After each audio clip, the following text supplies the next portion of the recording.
भारतीय संविधान और निरपेक्षता, इसके अंतर्गत हमारा अध्याय पहला है भारतीय संविधान।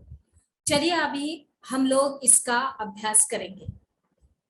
चलिए बच्चों, आज दुनिया के ज्यादातर देशों के पास अपना अपना संविधान है।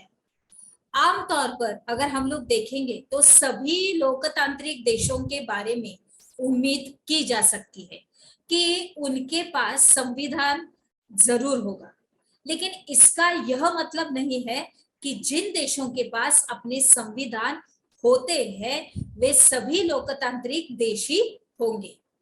संविधान कई उद्देश्यों की पूर्ति करता है।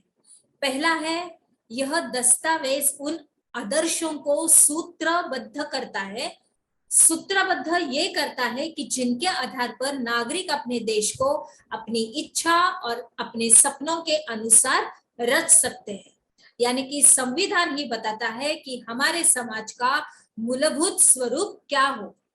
देश के भीतर आमतौर पर कई समुदाय रहते हैं, उनके बीच कई बातें समान होती है, लेकिन जरूरी नहीं है कि वे सारे मुद्दों पर एक दूसरे से सहमत हो।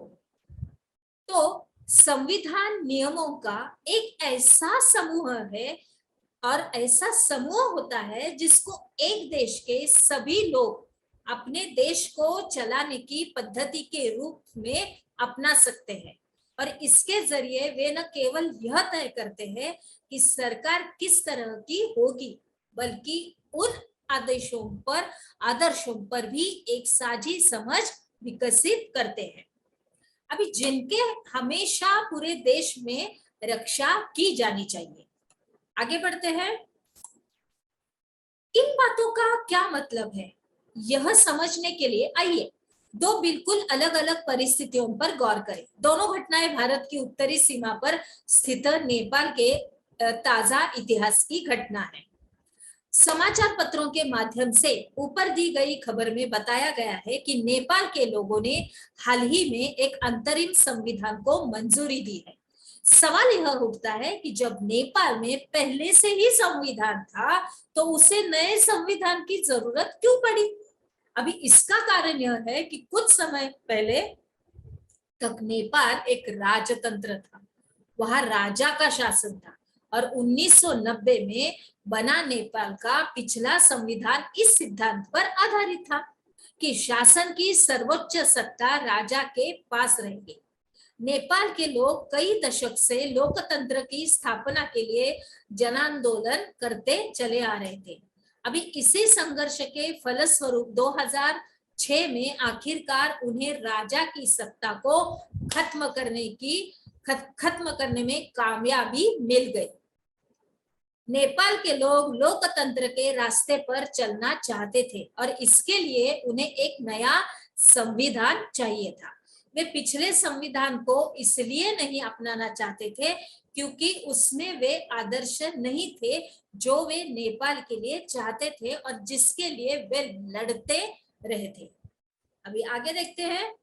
यहाँ पर हम लोग कुछ चित्र देख रहे हैं कि सुरेश अपनी कक्षा का मॉनिटर है और वह दबंग किस्म का एक लड़का है और उसके सहपाठी भी उसे पसंद नहीं करते। अभी क्लास टीचर श्रीमती राव अचानक किसी काम से बाहर जाना चाहती है और वह सुरेश को सब बच्चों का ख्याल रखने के लिए बोलकर चली जाती है और सुरेश इस मौके का फायदा उठाता है और अनिल को तंग करने लगता है।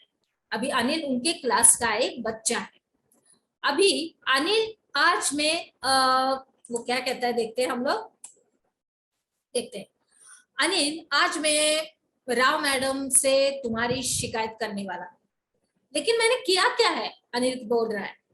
श्रीमती राव के लौटने पर क्या हो रहा है कि जब आप कक्षा में से बाहर गई हुई थी तो अनिल शोर मचाकर सबको परेशान कर रहा था और उसने मेरी बात भी नहीं सुनी। अनिल, आज तुम्हें पूरी छुट्टी के बाद यही रुकना पड़ेगा। तुम आज 100 बार लिखोगे कि मैं मॉनिटर को तंग नहीं करूंगा। तो देखिए किस तरह से ये झूठ मूठ की शिकायत दर्ज की गई। लेकिन मैडम मैंने तो कुछ भी नहीं किया, लेकिन किस तरह से सुरेश हंस रहा है, देखो चित्र में दिख रहा है हमें। अभी आगे हम लोग बढ़ते हैं।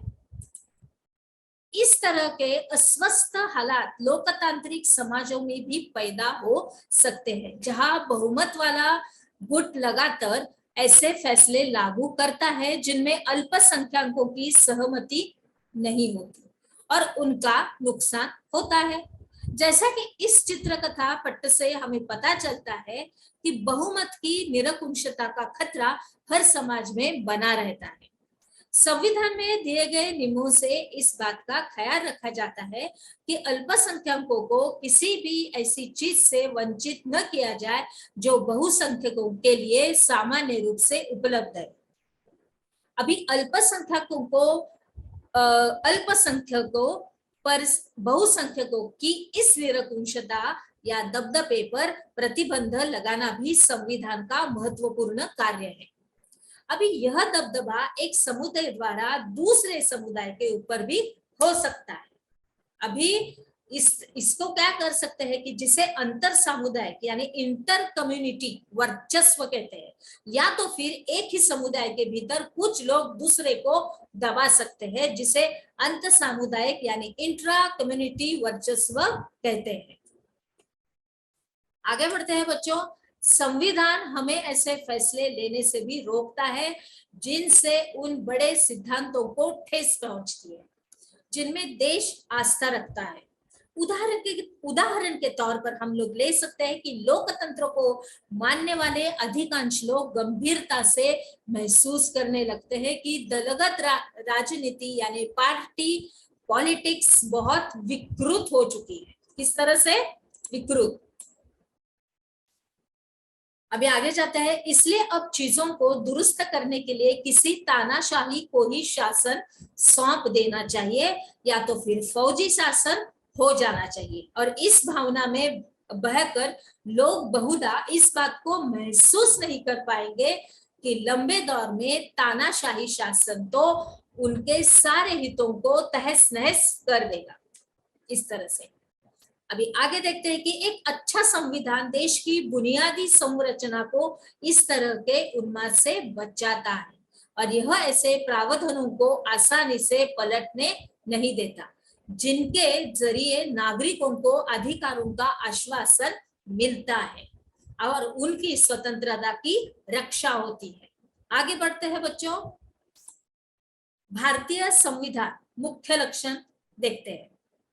20वीं सदी तक आते आते भारतीय राष्ट्रीय आंदोलन कई दशक पुराना हो चुका था। स्वतंत्रता संघर्ष के दौरान राष्ट्रवादियों ने इस बात पर काफी विचार किया था। स्वतंत्रता संघर्ष के दौरान राष्ट्रवादियों ने इस बात पर काफी विचार भी किया था कि स्वतंत्र भारत किस तरह का होना चाहिए। ब्रिटिश शासन के अंतर्गत उन्हें जिन नियमों को मानना पड़ता था वे उन्होंने खुद नहीं बनाए थे। औपनिवेशिक राज्य के लंबे अत्याचारी शासन ने भारतीयों के सामने इतना जरूर स्पष्ट कर दिया था कि स्वतंत्र भारत को एक लोकतांत्रिक देश होना चाहिए। उसमें प्रत्येक नागरिक को समान माना जाएगा और सभी को सरकार में हिस्सेदारी का अधिकार होगा। इसके बाद यह तय करना था कि भारत में लोकतांत्रिक सरकार का गठन कैसे किया जाए और उसके कामकाज के नियम क्या होंगे। अभी यह काम किसी एक आदमी के बस का तो नहीं था और वश का भी नहीं था। इसमें लगभग 300 लोगों ने योगदान दिया जो 1946 यानी 1946 में गठित की गई संविधान सभा के सदस्य थे। भावी संविधान के निर्माण के लिए अगले 3 साल तक संविधान सभा की बैठक होती ही रही। आगे देखते हैं बच्चों, हमने क्या सीखा। इसके अंतर्गत भारतीय संविधान मुख्य लक्षण के बारे में लिखिए।